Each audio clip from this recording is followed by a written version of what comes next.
Your Google Analytics for Firebase dashboard is a great place to check on the pulse of your app business.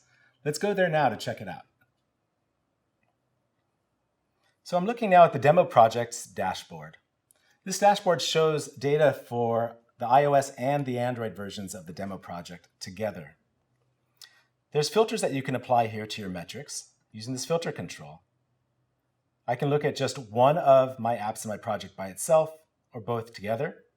I can analyze the data for different audiences that I've set up, or I can actually look at and segment it by various user properties, some of which are automatically collected and some of which we've set up manually. It's also important to note that what we're looking at by default is the last 30 days worth of data, but you can change that using this date picker control. You can use any of the preset ranges or choose custom to choose a specific date range that you want to focus in on. Also, you can minimize the left tab so you can have the dashboard take up as much of the view as possible. So looking through our dashboard, we have a lot of different metrics and pieces of information to really help you get that pulse on your business.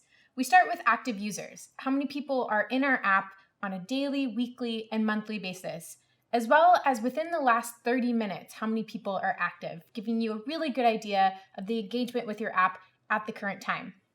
We're also looking at how users are converting through our conversion events and user engagement in general, how much time you're actually getting screen time in front of your users. Next, many apps actually monetize using in-app purchases or AdMob for revenue. So we have a card dedicated to that because there's practically nothing more important to those businesses than the amount of revenue that they're generated. Next, we have a card on the stability of your app. If your app's crashing all over the place, you need to know that. So this card gives you an overview of each of your apps and what the percentage of crash-free users is for each of them. Next is the latest release card.